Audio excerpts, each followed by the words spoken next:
কিয়ামতের আগে একটা শব্দ আসবে, এত ভয়ঙ্কর, যেই শব্দের কারণে ইয়াউমা ইয়াকুনুন নাস মানুষগুলো কাল ফারাশিল মাবসুস, পতঙ্গের মতো উঠতে থাকবে, পতঙ্গের মতো। আল্লাহ পাক রব্বুল আলামিন বলেন ওয়া তাকুলুল জিবালু কালআইনিল মানফুশ, দুনিয়ার জমিনে কত বড় বড় পাহাড় পর্বত তোমরা দেখতে পাও, কত শক্তিশালী পাহাড়, সেদিন সেই পাহাড়গুলো ধ্বনিত তুলার মতো উঠতে থাকবে।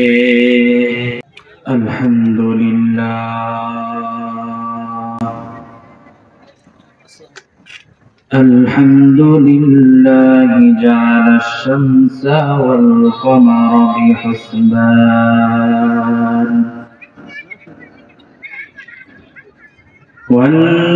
والنجم والشجر يسجدان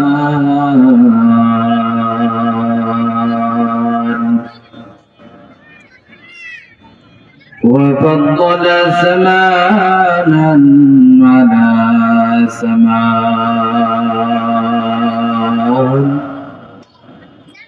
كما فضل مكانا على مكان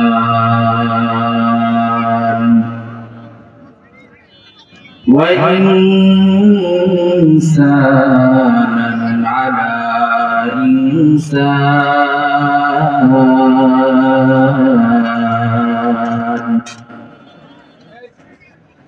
ونشهد أن لا إله إلا الله وحده لا شريك له لا ضد له ولا مثل له ولا مثل له ولا مثيل له ونشهد أن سيدنا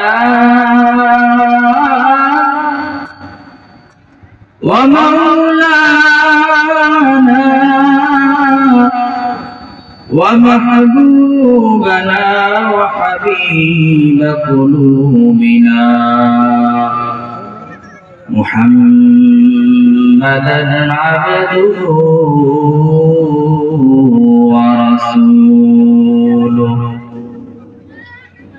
الذي أرسله الله تعالى بالحق بشيرا ونذيرا وداعيا إلى الله بإذنه وسراجا منيرا. أما بعد فأعوذ بالله من الشيطان الرجيم. بسم الله الرحمن الرحيم. قل يا عبادي الذين أسرفوا على أنفسهم لا تقنطوا من رحمة الله إن الله يغفر الذنوب جميعا إنه هو الغفور الرحيم.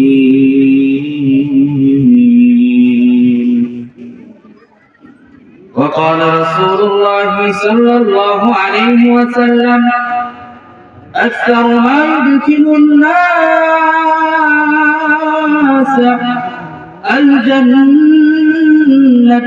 تقوى الله وحسن الخلق وأكثر ما يدخل الناس النار الفم والفرج أو كما قال النبي عليه الصلاة والسلام इहा हम सब मुसाफिर हैं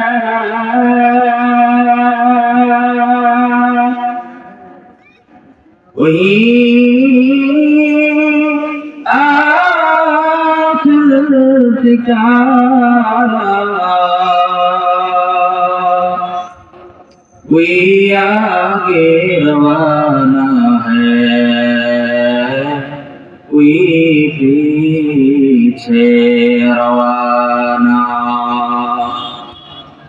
दुनिया में हो दुनिया का तलबगार नहीं हो बाजार से गुजर हो परिंदार नहीं हो बाजार से गुजर हो परिंदार नहीं हो अल्हम्दुलिल्लाह টিকরকান্দি দারুল ইসলাম নুরানি ও হাফিজিয়া মাদ্রাসার উদ্যোগে আয়োজিত আজকের মাহফিলের উপস্থিত সকলকে আন্তরিক অভিনন্দন এবং শুভেচ্ছা মুহতারাম হাজিরিন আল্লাহ পাক রব্বুল আলামিনের সুমহান দরবারে লাখ কোটি শুকরিয়া যে রব্বে কারীম আমাদেরকে শত শত মানুষ থেকে বাছাই করে যাচাই করে আজকের এই কোরআনের মাহফিলে আসার বসার এবং কোরআন ও সুন্নাহর আলোকে কিছু কথা শুনবার মতো তৌফিক দান করেছেন সেই রব্বে কারীমের দরবারে অন্তর থেকে জবান খুলে একবার কালিমাতুশ শুকর আদায় করি সকলে বলি আলহামদুলিল্লাহ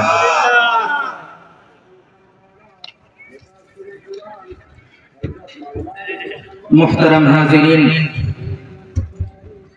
দুনিয়ার মধ্যে যত নিয়ামত আল্লাহ পাক রব্বুল আলামিন দান করেছেন সকল নিয়ামতের মধ্য থেকে সবচেয়ে বড় এবং সবচেয়ে দামি নিয়ামত হলো ঈমান দুনিয়াতে আল্লাহ পাক রব্বুল আলামিন অসংখ্য মাখলুকাত তৈরি করেছেন এই অসংখ্য মাখলুকাতের মধ্য থেকে আল্লাহ তাআলা মানুষকে বানিয়েছেন আশরাফুল মাখলুকাত আশরাফুল মাখলুকাত মানে হলো সৃষ্টির সেরা জীব তো এই আশরাফুল মাখলুকাত বানানোর পরে এরপরে সবচেয়ে বড় নিয়ামত হলো দৌলতে ঈমান অর্থাৎ যিনি আমাদেরকে সৃষ্টি করেছেন সেই স্রষ্টার প্রতি বিশ্বাস আল্লাহ তাআলাকে সবাই বিশ্বাস করে বলেন তো দুনিয়াতে যত মানুষ আছে সবাইকে আল্লাহ তাআলাকে বিশ্বাস করে আল্লাহ তাআলা এক খোদা এই এক খোদাকে মানে না যদি মানতো তাহলে দুনিয়ার জমিনে কোনো ইহুদি থাকতো না যদি মানতো তাহলে দুনিয়ার জমিনে কোনো খ্রিস্টান থাকতো না যদি মানতো তাহলে দুনিয়ার জমিনে কোনো বৌদ্ধ থাকতো না যদি মানতো তাহলে দুনিয়ার জমিনে এক আল্লাহ বিশ্বাসী ছাড়া অন্য কোনো লোক বসবাস করতো না কথা বলেন ঠিক কি তো দৌলতে ঈমান এটা বহুত বড় জিনিস আল্লাহ পাক রব্বুল আলামিন এই ঈমানের দৌলত আমাদেরকে দান করেছেন তো আমাদেরকে মুমিন বানাইছেন মুমিন বানানোর পরেও আল্লাহ পাক রব্বুল আলামিন আমাদেরকে আরো উত্তম বানাইছেন কিভাবে দুনিয়ার জমিনে যত মানুষ রয়েছেন এই সকল মানুষদের মধ্যে আবারও শ্রেষ্ঠ মানুষ হলো আম্বিয়া আলাইহিস সালাতু ওয়াস সালাম কি বললাম যত মানুষ রয়েছে এদের মাঝে আবার উত্তম হলো নবীরা সকল নবী তারা হলো উত্তম এই নবীদের মাঝে আবার সর্বশ্রেষ্ঠ হলো আমাদের রাসূল, আমাদের নবী সাইয়্যিদুনা খাতামুন নবিয়্যিন আশরাফুল আম্বিয়া হযরত মুহাম্মদুর রাসূলুল্লাহ সাল্লাল্লাহু আলাইহি ওয়াসাল্লাম। তো এই শ্রেষ্ঠ নবীর উম্মত আমাদেরকে বানাইছেন, বলেন না আলহামদুলিল্লাহ। দুনিয়া থেকে যেদিন আমরা বিদায় নিয়ে চলে যাব, দুনিয়ার সবকিছু যখন ধ্বংস হয়ে যাবে, দুনিয়ার কোনো কিছু অবশিষ্ট থাকবে না, হাসরের মাঠ কায়েম হয়ে যাবে। হাসরের মাঠ এমন একটা ভয়াবহ মাঠ, সকল মানুষগুলো হাই হতাশ করতে থাকবে, সকল নবীরা পর্যন্ত হাই হতাশ করতে থাকবে, ইয়া নাফসি বলে চিৎকার করতে থাকবে। সেই হাসরের ময়দানে ভয়াবহ পরিস্থিতি দেখে মানুষ আর সহ্য করতে পারবে না। এই ভয়াবহ পরিস্থিতি থেকে পরিত্রাণ পাওয়ার জন্য সকল উম্মতরা দৌড়ে দৌড়ে বাবা আদম নবীনা আলাইহিস সালাতু ওয়াস সালামের কাছে দৌড়ায় যাবে, গিয়ে বলবে, হে আদম, আপনি তো আমাদের পিতা, হাসরের ময়দানের এই কঠিন ভয়াবহ পরিস্থিতি আমরা সহ্য করতে পারি না, আপনার রব আল্লাহর কাছে গিয়ে একটু সুপারিশ করেন যেন আল্লাহ তাআলা বিচারের কার্য শুরু করে দেন। আদম আলাইহিস সালাম বলবে, না না, এই ক্ষমতা আল্লাহ পাক রব্বুল আলামিন আমাকে দান করেন নাই। নিরাশ হয়ে সকল মানুষ দৌড়ে যাবে হযরত ইব্রাহিম আলাইহিস সালামের কাছে। ইব্রাহিম আলাইহিস সালাম বলবে, এই ক্ষমতা আমার নাই। যাবে হযরত ইসমাঈল আলাইহিস সালামের কাছে। ইসমাঈল আলাইহিস সালাম বলবে, না না, এই ক্ষমতা আল্লাহ তাআলা আমাকে দেয় না, আল্লাহর সাথে কথা বলার মতো ক্ষমতা আমি ইসমাঈলের নাই। মানুষ পেরেশান হয়ে যাবে, পেরেশান।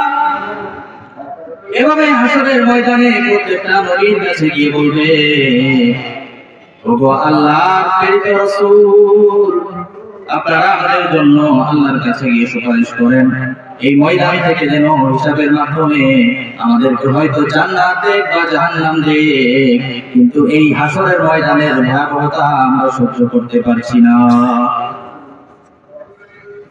একে একে সকল নবীর লিস্ট শেষ হইতে থাকবে।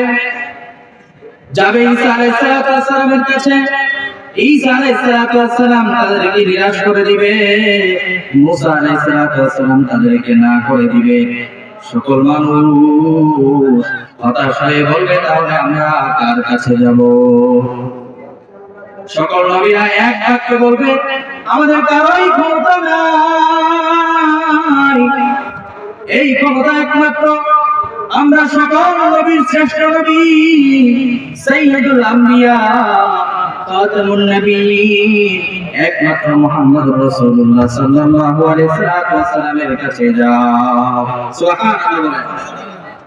সকল নবীরা আল্লাহর সাথে কথা বলতে ভয় পাবে সেদিন, বলবে মুহাম্মদের কাছে যাও। সকল উম্মতরা দৌড়ায় যাবে, মুহাম্মদ সাল্লাল্লাহু আলাইহি ওয়াসাল্লাম কোথায় আছে খুঁজে বের করো।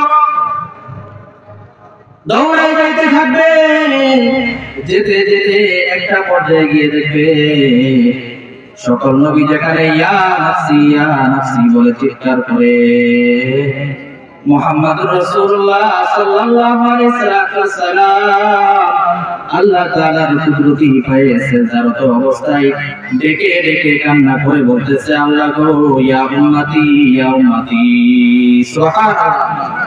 হে আল্লাহ, আমার উম্মত সবাই ইয়া নাফসি বলতে থাকবে, আর আমাদের নবী কি বলবেন? হে আমার উম্মত, আল্লাহ আমার উম্মতকে বাঁচাও। তাহলে এমন নবীর উম্মত হইতে পেরেছে, এটা কত বড় একটা নিয়ামত। কথা বলেন ঠিক কিনা? আল্লাহ তাআলা আমাদেরকে রিকোয়েস্ট ছাড়াই এমন নবীর উম্মত বানাইছেন। এইজন্য সেই রাসূলের প্রতি একবার দরুদ ও সালাম করি, সকলে বলি সাল্লাল্লাহু আলাইহি ওয়াসাল্লাম। মুহতারাম হাজিরিন, দুনিয়ার জমিন চিরস্থায়ী থাকার জায়গা না। এই দুনিয়ায় চিরদিন আপনি বেঁচে থাকতে পারবেন না। আল্লাহ পাক রব্বুল আলামিন আপনাকে জীবন দান করেছে খুব সীমিত সময়ের জন্য, অল্প সময়ের জন্য দান করেছেন। এই অল্প সময়ের হায়াত জিন্দেগিতে যদি আমল করে দিতে পারেন, তাহলে আখিরাতের অনন্তকালের জিন্দেগি আপনার জন্য বড় সুখকর হবে। দুনিয়া যত চাকরি করে দেখতেছেন, বাড়ি গাড়ি ধন দৌলত টাকা পয়সা মেল পেট্রোলি কোনো কিছুই অবশিষ্ট থাকবে না। আল্লাহ পাক রব্বুল আলামিন কুরআন কারীমের মধ্যে এমন বহু সংখ্যক আয়াত আল্লাহ তাআলা বলেছেন, এই দুনিয়ার জমিন চিরদিন থাকবে না। আল্লাহ তাআলা বলেন, আল কারিআ মাল কারিআ, কর্ণ বিদরণকারী এমন একটা শব্দ আসবে, যেই শব্দের কারণে পুরা দুনিয়া প্রকম্পিত হয়ে যাবে। যেই শব্দ সহ্য করতে না পেরে মানুষের কর্ণগুলো, মানুষের কানগুলো ফেটে যাবে। আল্লাহ তাআলা বলেন, ওয়া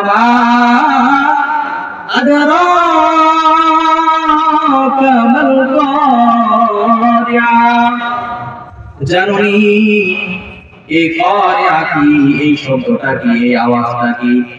আল্লাহ পাক রব্বুল আলামিন নিজে এটার বর্ণনা দিয়ে বলতেছেন, ইয়াউমা ইয়াকুনুন নাসু কাল ফারাশিল মাবথুস। এই শব্দ যেদিন আসবে, কিয়ামতের আগে একটা শব্দ আসবে এত ভয়ঙ্কর, যেই শব্দের কারণে ইয়াউমা ইয়াকুনুন নাস, মানুষগুলো কাল ফারাশিল মাবথুস, পতঙ্গের মতো উঠতে থাকবে, পতঙ্গের মতো। আল্লাহ পাক রব্বুল আলামিন বলেন, ওয়া তাকুলুল জিবালু কাল আইনিল মানফুস, দুনিয়ার জমিনে কত বড় বড় পাহাড় পর্বত তোমরা দেখতে পাও, কত শক্তিশালী পাহাড়, সেদিন সেই পাহাড়গুলো ধ্বনিত তুলার মতো উঠতে থাকবে। এরপরে আল্লাহ তাআলা বলতেছেন, এভাবে একদিন কিয়ামত কায়েম হয়ে যাবে, দুনিয়ার জমিনে চিরদিন অবস্থান করতে পারবেন না। কিয়ামত কায়েম হয়ে যাওয়ার পর আল্লাহ তাআলা বলতেছেন, ফাআম্মা মান সাকুলাত মাওয়াজিনু, যে ব্যক্তির আমলনামা ভারী হবে, নেক আমলের পাল্লা ভারী হবে, ফাআম্মা মান সাকুলাত মাওয়াজিনু ফাহুয়া ফি আইশাতির রাদিয়া, দুনিয়ার জমিনে যে ব্যক্তি আমল করবে, যার আমলের পাল্লা ভারী হবে, হাসরের ময়দানে সে এমন একটা জীবন উপহার পাবে, যে জীবনটা হবে বড় সন্তুষ্টজনক, সন্তুষ্ট চিত্তে সে বসবাস করতে থাকবে। পক্ষান্তরে ওয়া মান খাফাত মাওয়াজিনু, যেই ব্যক্তির আমলের পাল্লা হালকা হয়ে যাবে, সেই ব্যক্তি বড় হতভাগা। আল্লাহ তাআলা বলেন, ফাউম্মুহু হাবিয়া, তার স্থান হবে হাবিয়া, হাবিয়া নামক জাহান্নাম তার স্থান হবে। এবার আল্লাহ নিজেই আমাদেরকে বলতেছে, হাবিয়া কি জিনিস তোমরা কি জানো? ওয়া আদরাকা মা হিয়া, এই হাবিয়াটা কি? যার আমলনামা হালকা হবে, আখিরাতে তাকে হাবিয়া নামক স্থানে রাখা হবে। হাবিয়া কি জিনিস? আল্লাহ তাআলা নিজেই প্রশ্ন করে আবার নিজেই উত্তর দিয়েছেন, নারুন হামিয়া, এই হাবিয়া স্থানটা হলো যেখানে প্রজ্বলিত আগুন রাখা হবে। আগুন বাবারে, দুনিয়ার জমিনে আগুন, মোমবাতির আগুন সহ্য করার মতো নয়। দুনিয়ার আগুনে একটা হাত আপনি রাখতে পারবেন না। এই জন্য দুনিয়াটা আমরা মনে করতেছি এটা আসল জায়গা, দুনিয়া ছেড়ে কোনদিন যেতে হবে না। এক আল্লাহওয়ালা খুব সুন্দর করে বলেছিলেন, মওত কসম জায়েগা ফিল ইখতিতামে জিন্দেগি, मौत को समझाएगा फिर इख्तिताम इंतजामी जिंदगी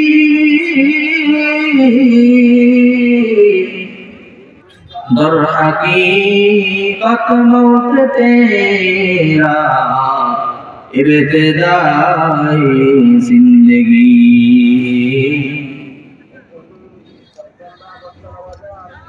दर हकीकत मौत तेरा इब्तिदाई जिंदगी अल्लाह वाला डाके बोले ওরে দুনিয়ার মানুষ দুনিয়ার জমিন থেকে যখন মানুষ মৃত্যু বরণ করে সেই মৃত্যুকে তারা মনে করে এটাই বুঝি আমার জীবনের শেষ কিন্তু না না মৃত্যুর মাধ্যমে তোমার জীবন এমন একটা জীবন কেবল শুরু হয়ে গেল যে জীবনের কোনদিন আর শেষ নাই কথা বলেন ঠিক কিনা মৃত্যুর মাধ্যমে আপনার জীবন শুরু হলো মাত্র আখিরাতের অনন্তকাল কিভাবে পার করবেন তো এই আখিরাতের জন্য আমল করার জরুরি আমল করা দরকার আছে কিনা বলেন দুনিয়ার জমিনে কত কিছুই করতেছি কিন্তু আমলের খাতা আমাদের শূন্য টাকা পয়সার অভাব নাই বাড়ি গাড়ির অভাব নাই সন্তান সন্ততি বিবি বাচ্চার জন্য সারাটা জিন্দেগি পার করে দিলাম বৃদ্ধ হয়ে গেলাম দাড়ি পেকে গেল চুল পেকে গেল এখনো পর্যন্ত মৌতের কথা আমরা স্মরণ করতে পারি না মৌত ভয়ঙ্কর এক জিনিস এই মৃত্যু আসার পর যদি আপনি আমল নামার খাতায় যদি আপনার আমল না থাকে তাহলে এই মৃত্যু থেকে পরিত্রাণের আর কোনো উপায় থাকবে না তো এই জন্য মুহতারাম হাজিরিন আমি আপনাদেরকে সংক্ষিপ্ত আকারে কয়েকটা আমল আজকে বলে যাব যে আমলগুলো যদি করতে পারেন তাহলে আল্লাহ পাক রব্বুল আলামিন হয়তো এই আমলের ওসিলায় হাসরের ময়দানে আপনাকে maaf করে দিতে পারেন এক নাম্বার আমল হলো পাঁচ ওয়াক্ত নামাজটা ঠিকমতো আদায় করবেন দুই নাম্বার আমল হলো এমন ছোট্ট একটা আমল যে আমলটা যদি করতে পারেন আল্লাহর হাবিব বলেন সারা জিন্দেগি তো পার করে দিয়েছো আমল করো নাই কিন্তু এই আমলটা যদি এখান থেকে শুরু করো তাহলে তোমার সেই মিজানের পাল্লা ভারী হয়ে যাবে বলেন না সুবহানাল্লাহ এই সুবহানাল্লাহ হাদিসটা আমি বলতেছি আল্লাহর হাবিব বলেন সুবহানাল্লাহি ওয়াল হামদুলিল্লাহি তামলাউ ওয়া তামলাআনি মা বাইনাস সামাওয়াতি ওয়াল আরদ আল্লাহ রাসূল বলেন সুবহানাল্লাহ ওয়া আলহামদুলিল্লাহ এটা কোন বাক্য যদি কোনো বান্দা একবার পাঠ করে আল্লাহ পাক রব্বুল আলামিন মিজানের পাল্লা সওয়াব দ্বারা ভরায় দেন বলে সুবহানাল্লাহ আল্লাহ রাসূল বলেন সুবহানাল্লাহ এবং আলহামদুলিল্লাহ এটা বাক্য যদি কোনো ব্যক্তি পড়ে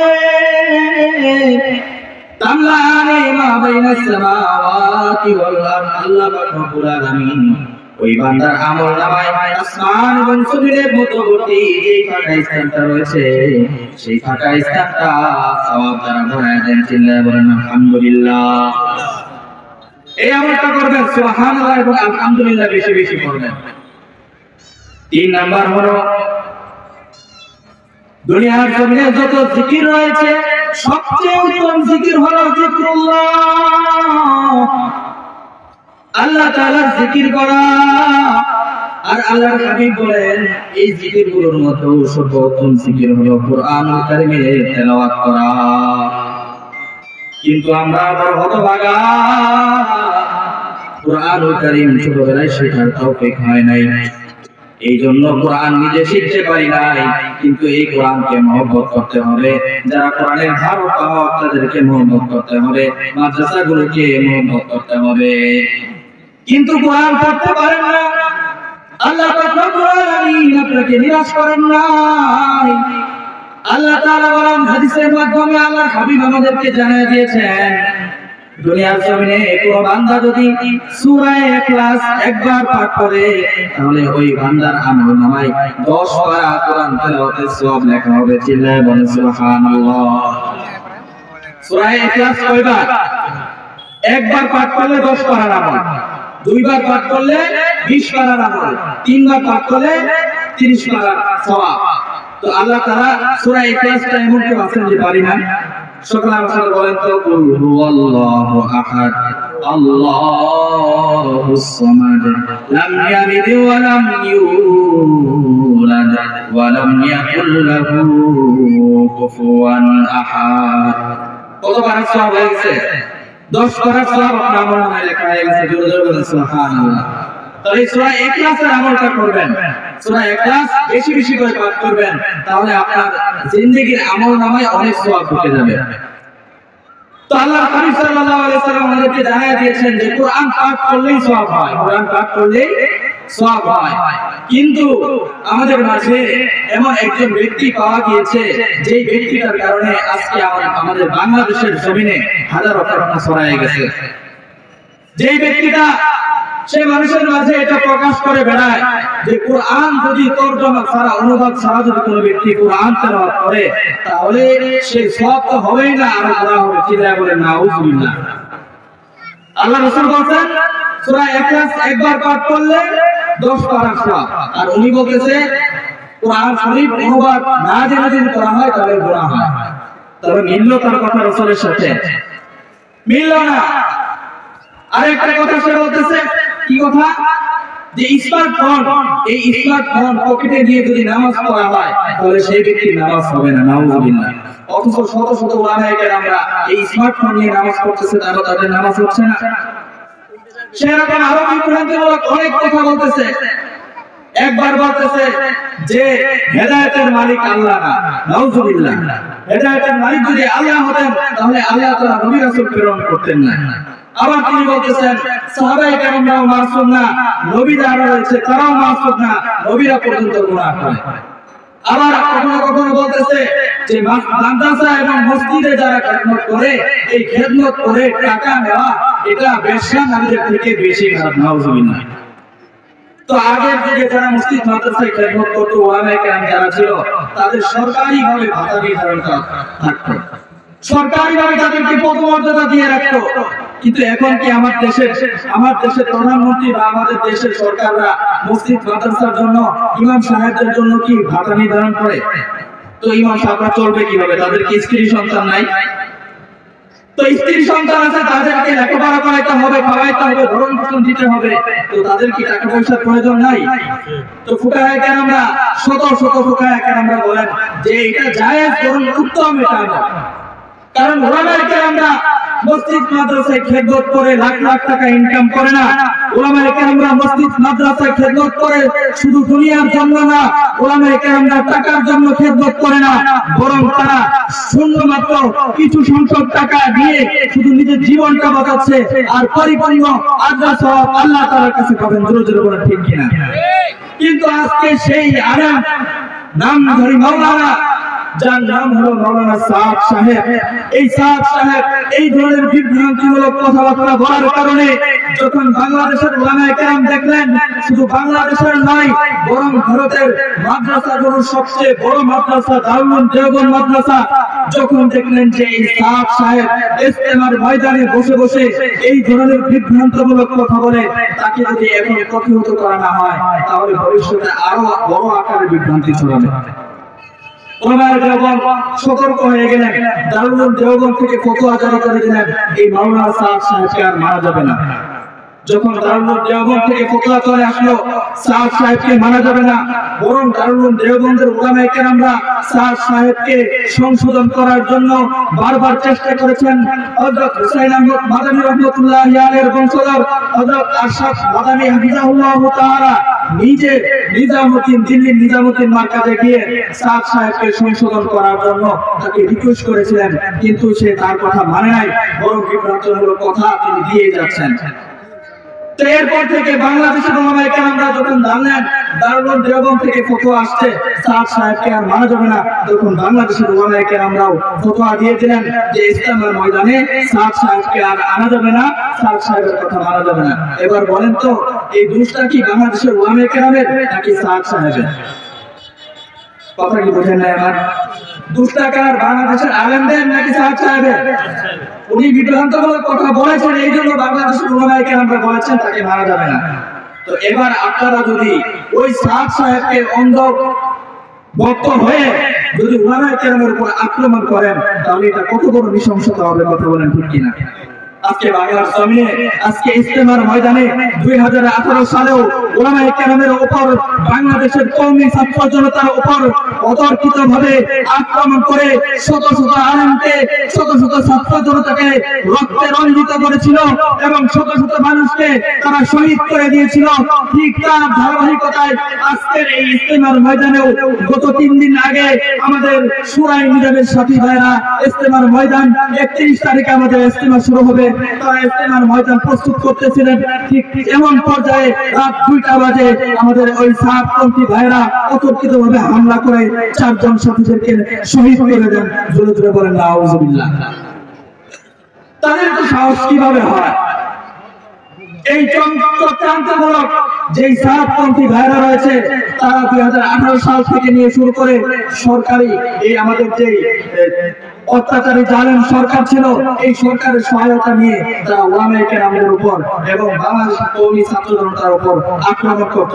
ঠিক তারই ধারাবাহিকতায় এবারের ইজতেমা সুষ্ঠুভাবে পরিচালিত হবে তারা এটা চায় না, এই জন্য আগে আগেই গিয়ে ইজতেমার ময়দানে আমাদের উপর আক্রমণ করতেছে।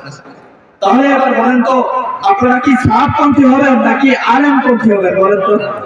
তারা বলে জুবায়েরপন্থী। আরে ভাই জুবায়েরপন্থী কিসের? বাংলাদেশের অধিকাংশ উলামায়ে কেরাম একদিকে আর সাদ সাহেব আরেকদিকে। আপনি দিল্লির ইমামের ইক্তেদা যদি বাংলাদেশের মসজিদে বসে, বাংলাদেশের জমিনে বসে দিল্লির ওই সাদ সাহেবকে ইমাম মেনে যদি ইক্তেদা করেন, আপনার নামাজ হবে? আপনার নামাজ হবে? ইমাম হলো দিল্লিতে, আপনি আছেন এখানে। বাংলাদেশের শত শত উলামায়ে কেরাম আপনাদেরকে একটা পথ দেখায়, আপনাদেরকে হক কথা বলে, তাদেরকে মানেন না। এক দিল্লির ওই সাদ সাহেবকে মানতে হবে, দিল্লির সাদ সাহেবকে ইজতেমার ময়দানে আনতে হবে। তাকে না আনলে ইজতেমা করা যাবে না, তাকে না আনলে ইজতেমার ময়দানে মারামারি, হানাহানি, কাটাকাটি, রক্তে রঞ্জিত করতেছে। এইভাবে কি দিন প্রতিষ্ঠা হয়? একরামুল মুসলিমিন দাওয়াত তাবলীগের বহুত বড় একটা নিজাম। তারা আজকে একরামুল মুসলিমিনের নামে উলামায়ে কেরামের উপর, সাধারণ জনতার উপর আক্রমণ করতেছে, তাদের মাথা ফাটিয়ে দিচ্ছে, রক্ত ঝরাচ্ছে। জোরে জোরে বলেন তো এটা কি একরামুল মুসলিমিন হলো? একরামুল মুসলিমিন হলো না। এই জন্য মুহতারাম হাজিরিন, অনেক কথাই বলার দরকার ছিল, সময় স্বল্পতার কারণে বলতে পারলাম না। যাই হোক, আমার আজকের আলোচনার মূল বিষয় হলো আমাদেরকে আখিরাতমুখী হইতে হবে এবং ছোট্ট কয়েকটা আমল বলেছি, এই আমলগুলো করতে হবে। এবং সামনে যে ইজতেমা আসতেছে, এই ইজতেমায় উলামায়ে কেরাম যেভাবে বলে, উলামায়ে কেরাম যেভাবে চলতে বলে, তাদের পথ এবং মতকে আমরা নির্দ্বিধায় মেনে নিব। এছাড়া উলামায়ে কেরাম ছাড়া যেই দলই থাকুক না কেন, যেই মতই থাকুক না কেন, তাদের কথা মানা যাবে না, তাদের অনুসরণ করা যাবে না। আল্লাহ পাক রব্বুল আমিন আমাদেরকে সহিহ বুঝে আমল করে উভয় জাহানে ধন্য হওয়ার তৌফিক দান করুক। সকলে বলেন আমিন। ওয়া আখিরু দাওয়ানা আলহামদুলিল্লাহি রাব্বিল আলামিন।